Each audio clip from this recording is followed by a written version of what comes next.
আন্তর্জাতিক অপরাধ ট্রাইব্যুনাল আইন ১৯৭৩ সংশোধন করা হয়েছে এবং এই সংশোধনীতে আন্তর্জাতিক আইনের সাথে সামঞ্জস্য রেখে এবং আসামি এবং ভিকটিম এবং উইটনেসদের সকল প্রকার সুবিধা এটা আন্তর্জাতিক মান করার জন্য সরকার এটিকে গতকালকে সংশোধন করেছেন এবং সেখানে এই আইনের যে সকল লুফলস এবং লেকুনা ছিল এবং আন্তর্জাতিকভাবে যে প্রশ্নগুলো এই আইন সম্পর্কে তোলা হতো সেই সকল প্রশ্নকে মিট আপ করে এই সংশোধনটা করা হয়েছে ন্যায় বিচারের স্বার্থে এবং আন্তর্জাতিক স্ট্যান্ডার্ডকে বজায় রেখে। জি, এখন আপনাদের কোনো প্রশ্ন করতে পারেন। এই আইনে আসলে ডিফেন্সকে কি ধরনের সুবিধা তারা পাচ্ছে?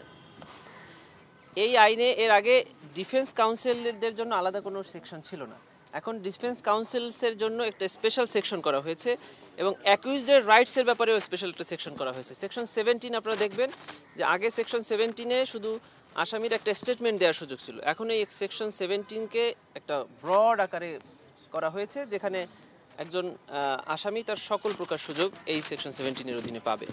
আসামি পক্ষ চাইলে, রাষ্ট্রপক্ষ চাইলে বিদেশি আইনজীবী নিয়োগ দিতে পারবে, এ ধরনের একটা বিধান আছে। একই সঙ্গে ভিকটিমকে ক্ষতিপূরণ দেওয়ার আদেশ দিতে পারবে, এটা আছে। গুমের ডেফিনেশনটাকে সংজ্ঞায়িত করা হচ্ছে। এখন পুলিশ, র‍্যাব আবার বিদেশে বসে থেকে অপরাধ করে। আচ্ছা, আমি তাহলে ছোট করে বলে দিই। সেটা হলো, আগে শুধুমাত্র বাংলাদেশের অভ্যন্তরে থেকে অপরাধ করলেই এই আইনে বিচার করা যেত। এখন যেটা করা যাবে সেটা হলো বাংলাদেশের অভ্যন্তরে থেকে অথবা বাংলাদেশের বাইরে যে কোনো টেরিটরিতে থেকে যদি বাংলাদেশের ক্রাইমস এগেইনস্ট হিউম্যানিটি বা জেনোসাইড করা হয় তাহলে তাকে বিচার করা যাবে। আবার বাংলাদেশের অভ্যন্তরে থেকে যদি কোনো বিদেশিও এ ধরনের অপরাধ করে থাকে তাকেও বিচার করা যাবে।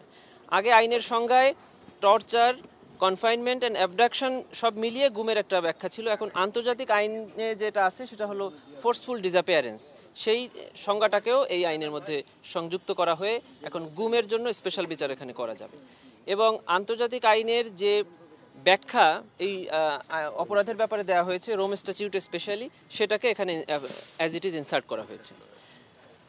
এর সাথে আগে এই আইনের অধীনে কোনো কম্পেনসেশন বা ক্ষতিপূরণ দেওয়ার কোনো বিধান ছিল না, সেটা এখন এই আইনে রাখা হয়েছে। যদি কোনো অপরাধীর সম্পদ থেকে অথবা রাষ্ট্র থেকে কোনো ভিকটিমকে অথবা কোনো উইটনেসকে বা ক্ষতিগ্রস্ত ব্যক্তিকে কম্পেনসেশন করতে পারবে রাষ্ট্র বা সরকার এই আইনের অধীনে।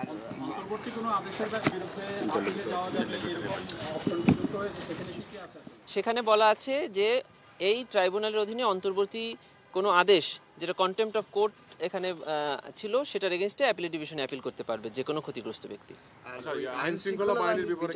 আইন শৃঙ্খলা বাহিনীর ব্যাপারে আগে ছিল যে কোনো আর্মড ফোর্সের এগেইনস্টে এখানে ট্রায়াল করা যাবে, কোনো member of the armed force. সেই শব্দটা এখন পরিবর্তন করে ওখানে member of the disciplinary force. Disciplinary ফোর্সের মধ্যে 3 বাহিনীর সাথে পুলিশ, র্যাব বা বিজিবি এবং কোনো গোয়েন্দা সংস্থা সহ আনসার বাহিনীকেও এখানে যুক্ত করা হয়েছে। কোন কোন ধারাগুলোর কারণে মনে হচ্ছে যে এটি পরিবর্তন করার কারণে এটি ইন্টারন্যাশনাল স্ট্যান্ডার্ড পেয়েছে? হ্যাঁ, সুনির্দিষ্টভাবে যদি বলতে চান তাহলে হলো সেকশন 3 সাবসেকশন 2 এবং সেকশন 4, সেকশন 12, সেকশন 17, সেকশন 20 এই ধারাগুলোকে মেইনলি বেশি পরিবর্তন করে। সেকশন 12 ডিফেন্স কাউন্সিলের রাইটস দেওয়া হয়েছে, সেকশন 17 অ্যাকিউজড রাইটস দেওয়া হয়েছে, সেকশন প্রসিডিংস এর ব্যাপারে আগে আসামিদেরকে দেওয়া হতো ডিফেন্সকে, এখন সেখানে 6 সময় দেওয়া। আগে প্রসিকিউশন লিমিটেড ডকুমেন্টস ডিফেন্সকে দিতে পারবে, নিয়ে ডিফেন্স যে কোনো ডকুমেন্টস কোর্টের কাছে চাইলে পাবে। স্পেশালি যেটা আমরা সবচেয়ে বেশি ফেস করতাম আগে ডিফেন্স থাকা অবস্থায়, at the time of charge hearing ডিফেন্সের তার সকল সাক্ষীর নাম বা তালিকা দিতে হতো। এখন আইনে সেই পরিবর্তনটা এনে বলা হয়েছে যে defence at any stage of the trial তাদের সাক্ষী বা তাদের ডিফেন্সকে ট্রাইব্যুনালের সামনে প্রডিউস করতে পারবে।